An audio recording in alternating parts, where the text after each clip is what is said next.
Untuk perbincangan seterusnya, kami akan membawa tajuk menyimpan hari ini untuk hari esok. Tajuknya mungkin kedengaran mudah, namun kepentingannya dan juga kerelevanannya untuk kita bawakan bagi memastikan keselesaan kita semua, khususnya pada masa hadapan, khususnya selepas persaraan kelak. Sebabnya baru-baru ini ada isu lah yang timbul berkenaan dengan pengeluaran wang di KWSP ini untuk membantu anda semua yang terjejas sebab oleh banjir dan COVID-19 dan sebagainya. Jadi persoalannya, adakah itu adalah satu tindakan yang bijak untuk anda laksanakan dalam menyara kehidupan anda pada waktu ini? Jadi kita bawakan seorang tetamu menerusi panggilan video iaitu Dr. Safiq Omar selaku Pensyarah Kanan Jabatan Pengurusan Fakulti Perniagaan dan Ekonomi Universiti Malaya untuk kita mengupas lebih lanjut berkenaan dengan topik penyimpanan, terutamanya berkisahkan tentang wang penyimpanan di KWSP ini. Dr. Safia, selamat pagi. Selamat pagi, Puan Suhaida dan juga Encik Menawar. Anda semua sihat? Sehat, Alhamdulillah. Kami cukup teruja untuk bersama dengan Dr. Syahriam Talia untuk kita membincangkan topik yang sangat penting, Doktor, untuk kita berikan pencerahan kepada seluruh keluarga Malaysia yang menyaksikan pada ketika ini. Baik, Doktor, sebelum kita melanjutkan perbincangan kita, mungkin untuk awalnya saya ingin berkongsi kenyataan daripada KWSP sendiri, iaitu pada ketika ini 6.1 juta ahli KWSP mempunyai simpanan kurang daripada RM10,000, Doktor. Jadi bagaimana mungkin gambaran awal, Doktor, lah terhadap reaksi terhadap kenyataan ini, bagaimana situasi ini boleh menjamin keselesaan kehidupan mereka khususnya selepas persaraan kelak, Doktor? Okey, terima kasih. Untuk penyataan tersebut, kita sebenarnya benda ini adalah sangat membimbangkan kerana pada usia sekarang, kalau terdapat lebih daripada 6 juta ahli yang aktif yang hanya mempunyai jumlah baki cuma kurang daripada RM10,000, kita mungkin tidak boleh mencapai sasaran, iaitu kita sepatutnya mempunyai RM240,000 apabila kita mencapai umur persaraan kita, iaitu pada umur 60 tahun dan ke atas. Ada setengahnya bersara awal. Dan kemudian kita harus lihat juga di mana jangka hayat hidup seseorang itu adalah lebih kurang 75 sehingga 80 tahun. Jadi setelah usia persaraan, mereka masih ada 20 tahun untuk menjamin keadaan kewangan yang sihat dan mencukupi. Jadi keadaan ini sebenarnya memang membimbangkan. Jadi doktor, mungkin pandangan doktor sendiri, adakah dengan membuat pengeluaran daripada simpanan KWSP ini adalah cara yang terbaik untuk menyara kehidupan mereka buat masa ini? Bagi saya, kita kena lihat dahulu kenapa KWSP itu ditubuhkan. KWSP ditubuhkan sejak tahun 1951 sebagai satu jaminan di mana kita ada mempunyai keuangan yang mencukupi setelah kita mencapai umur persaraan. Jadi itu memang satu tujuan yang paling penting tertubuhnya KWSP. Tapi baru-baru ini kita melihat keadaan di mana pandemik COVID-19 telah menyebabkan dunia mengalami keadaan yang teruk dan terkesan disebabkan oleh lockdown, disebabkan oleh banyak perniagaan dan sebagainya. Jadi pada waktu itu mungkin kita rasakan bahawa pengeluaran KWSP salah satu cara yang paling cepat kerana ini merangkumi mereka yang terkesan dalam satu kumpulan yang besar, sebab seluruh dunia memang terkesan. Tapi kalau kita nak membenarkan penggunaan pengeluaran KWSP ini untuk setiap masalah yang terjadi ataupun bencana dan sebagainya, jadi kita punya tujuan untuk menguruskan dana persaraan itu akan tidak boleh dicapai. Dan ini membimbangkan bagi saya. Jadi lebih baik kita harus memikirkan adakah ada cara yang lain yang boleh kita gunakan dahulu supaya kita tidak perlu menggunakan dana KWSP ini. Sebab salah satu lagi, KWSP ini dia menggunakan kaedah pelaburan dan dividen. Jadi jikalau simpanan ataupun dana di dalam tabung KWSP ini berkurangan, maka pelaburan dividen pelaburan itu akan berkurangan juga. Dan ini akan membuatkan dana persaraan kita itu sendiri akan terkesan. Tapi doktor, dalam situasi semasa sekarang ini ada juga segelintir kecil di luar sana yang mungkin menyatakan doktor bahawa wang simpanan dalam KWSP itu merupakan wang mereka, hak milik mereka. Jadi adalah hak mereka untuk mengeluarkan dan menggunakan wang tersebut pada situasi tertentu, khususnya pada situasi yang mendesak ini. Jadi penegasan doktor terhadap penyataan ini, perkara ini doktor. Ya, memang wang KWSP itu adalah duit mereka, bukan duit siapa-siapa. Memang duit ahli tersebut ya. Kita tidak pernah menafikan keadaan itu. Tetapi KWSP ini telah ada satu badan yang harus menguruskan kewangan mereka ini supaya mereka dapat menjamin masa depan yang lebih baik. Ya, di mana apabila mereka bersara, mereka masih mempunyai keadaan kewangan yang baik, yang mencukupi. Jadi KWSP itu sendiri sebenarnya ada dua jenis akaun. Kita tahu seperti mana kita tahu kita ada akaun 1 dan akaun 2. Jadi kalau kita lihat peraturan untuk pengeluaran wang untuk akaun 2 itu sebenarnya lebih longgar. Seperti kita boleh guna untuk kita buat deposit pembayaran rumah, kita boleh guna untuk menyambung pelajaran dan banyak lagi lah dia punya peraturan-peraturan yang kita boleh buat. Sebenarnya yang menjadi masalah sekarang ialah apabila pengeluaran akaun 1 juga mahu dibuat sebab peraturan akaun 1 adalah lebih ketat supaya kita tidak sewenang-wenangnya ataupun tidak semudah-mudahnya menggunakan wang persaraan itu. Kita kena faham ya konteks ni. Apabila kita telah mencapai umur persaraan, kita tidak boleh lagi bekerja, kita tidak lagi mempunyai pendapatan tetap setiap bulan. Di mana pada waktu itu kita masih lagi perlu membiayai kehidupan kita dari segi keperluan asas, ya, dan kena juga faham apabila kita telah berumur 60 tahun dan ke atas, keadaan kesihatan kita juga akan juga mempunyai terjejas sedikit. Jadi kewangan tu perlu stabil, perlu cukup dan perlu kalau boleh kita tahan selama lebih kurang 20 tahun lagi. Sebab kajian sekarang pun, kita lihat even sebelum pengeluaran dilakukan oleh iCitra, iLestari sebelum ini ya, rata-rata kita dapat melihat purata seorang ahli itu apabila setelah mereka mencapai pembesaraan, wang di dalam KWSP mereka hanya bertahan selama 5 hingga 6 tahun sahaja. Jadi cuba bayangkan jikalau pada waktu ini kita mengeluarkannya dengan lebih mudah, berapa tahun sahaja lagi yang wang ini boleh bertahan. Betul. Okay. Jadi bagaimana sebenarnya kalau doktor boleh kongsikan pengeluaran KWSP ini bukanlah mudah untuk dikeluarkan di sebenarnya. Jadi banyak cabaran yang perlu diperhalusi, yang perlu dipertimbangkan. Jadi bagaimana kalau pun boleh berikan perincian yang lebih lanjut antara perkara-perkara yang perlu diperhalusi oleh pihak KWSP untuk memastikan agar pengeluaran ini boleh dilaksanakan ataupun tidak? Okey, secara jujur saya rasa untuk pengeluaran KWSP ni kita akan letakkan dia sebagai solusi yang terakhir. Okey, tapi saya juga tidak nafikan ada juga golongan yang mungkin perlu untuk mengeluarkan wang mereka. Tapi dari segi pengeluaran ini, pihak KWSP boleh mengeluarkan garis-garis panduan yang lebih jelas seperti apakah jumlah baki yang berada di dalam akaun mereka, ya, kita setkan kepada tahap minima yang boleh mereka yang perlu mereka ada untuk keluarkan dan juga tahap maksima yang mereka boleh keluarkan. Itu satu garis panduan kita boleh berikan. Dan kedua, kita perlu kaji juga, kita perlu letak syarat permohonan yang mana mereka yang ingin mengeluarkan wang tersebut perlu adalah mereka yang benar-benar terkesan dengan keadaan bencana ataupun pandemik COVID-19 dan sebagainya.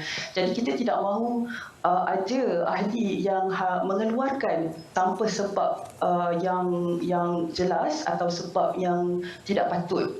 Sebab kita sebagai sebab dari segi KWSP itu sendiri mereka harus menjaga sebab mereka diamanahkan supaya setiap ahli itu mempunyai dana yang cukup apabila mereka bersara nanti.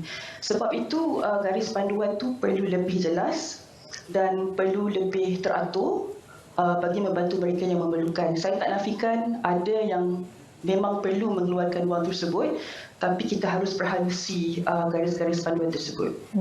Baik doktor, selain kita berbicara berkenaan pilihan yang ada melalui KWSP, mungkin doktor boleh memperincikan lagi apa antara pilihan-pilihan lain yang ada sebenarnya untuk kita membantu golongan-golongan yang terjejas akibat daripada pandemik COVID-19 dan juga bencana banjir pada ketika ini yang terdesak ataupun yang memerlukan kewangan pada ketika ini, doktor. Okey, terima kasih. Untuk bencana banjir yang berlaku baru-baru ini, okey, saya jawab yang itu dulu.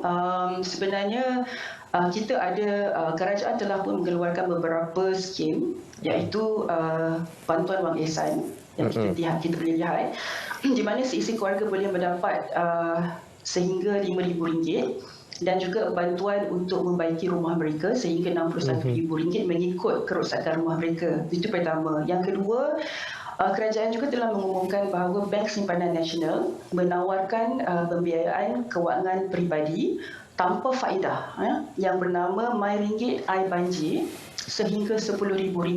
Dan kebaikan pada pinjaman ini adalah ini tiada dikenakan faedah, ya, dan juga mereka mempunyai moratorium bayaran balik sehingga 12 bulan maksimum. Bermakna mereka hanya perlu membayar setelah bulan ke-13. Ini bermakna mereka boleh memulakan hidup, ya, sedikit demi sedikit, dan kemudian setelah 13 bulan itu baru mereka boleh membayar. Dan kita kena tengok RM10,000 itu tiada faedah. Itu yang sangat baik untuk peminjam lah. Kemudian bagi perniagaan kecil sederhana PKS Mikro pula, kerajaan juga telah melalui Tekun Nasional mengkhususkan dana berjumlah 30 juta bagi mereka-mereka yang terkesan ini untuk meminjam dan untuk bangkit semula dalam perniagaan mereka.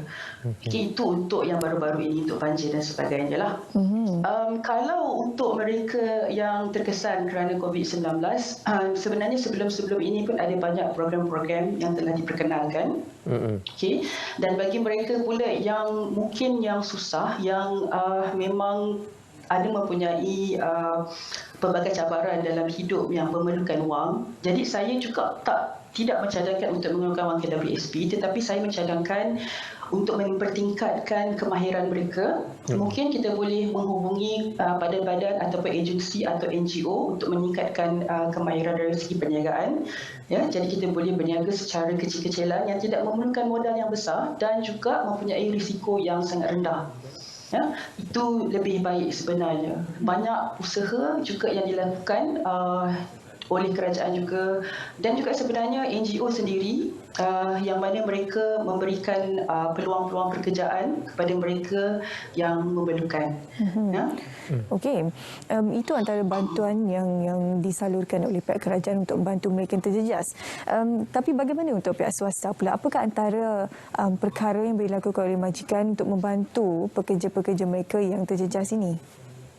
Okey, selalunya majikan boleh membantu dari segi pertama sekali, okey, jika mereka terkesan dengan keadaan bencana banjir sebagai contoh, ya, kita boleh berikan mereka cuti khusus, ya, cuti tanpa rekod, supaya mereka boleh bangkit semula, mereka boleh membuat memperbaiki keadaan-keadaan yang berada di rumah mereka dan sebagainya. Kemudian kita boleh membuat kutipan dana, kutipan dana di tempat kerja supaya kita boleh membantu mereka, dan seterusnya juga kita boleh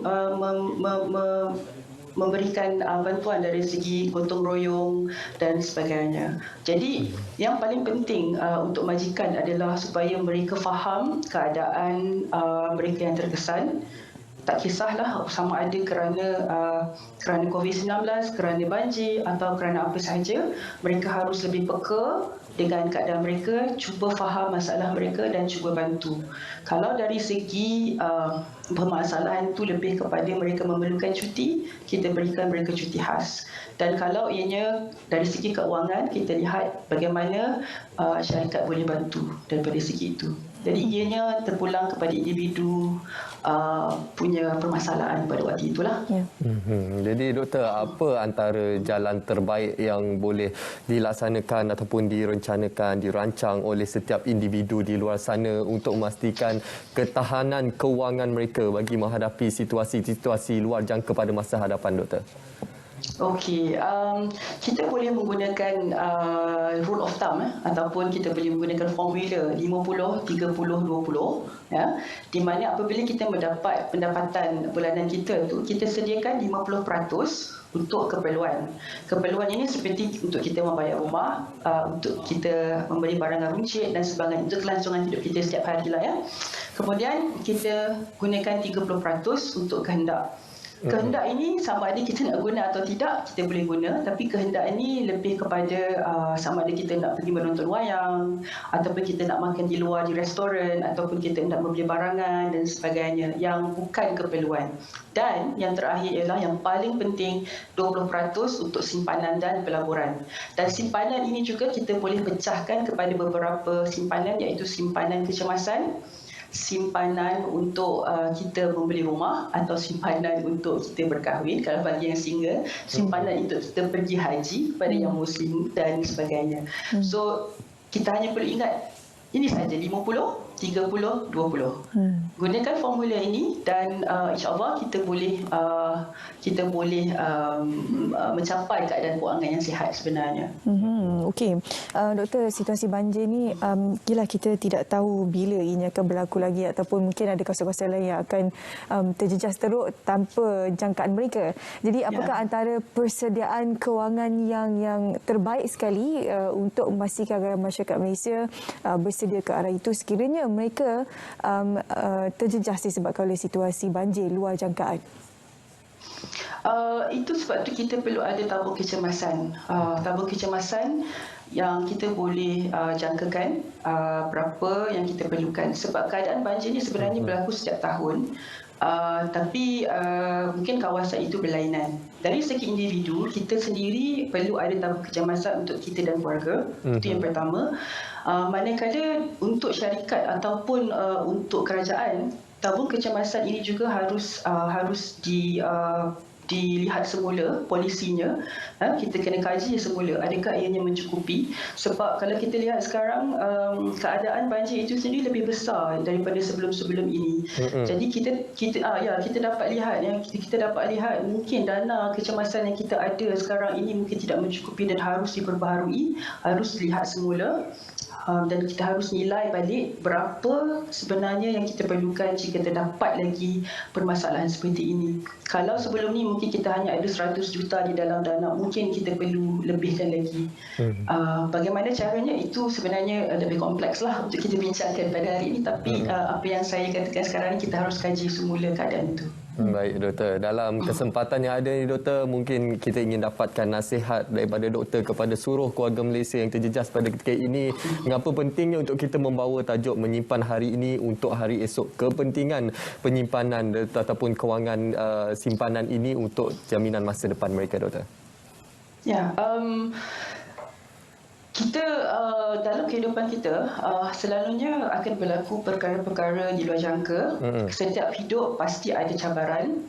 Jadi kita perlu bersedia sentiasa bersedia pada bila-bila masa. Jadi setiap kali kita mempunyai pendapatan, kita harus meletakkan sedikit simpanan, yang mana kita tidak boleh mengeluarkannya dengan sedang, supaya keuangan itu dapat disimpan di satu tempat yang selamat. Kita perlu amalkan budaya menabung daripada kecil lagi, kerana menabung itu adalah satu benda yang sangat penting. Dan pastikan kita juga komit kepada simpanan tersebut. Dan itu sebenarnya cara yang terbaik untuk kita menghadapi pada situasi di luar jangka. Jadi kita ingat kembali 50%, 30% dan 20%. Ingat kembali 20% itu adalah untuk simpanan. Ya.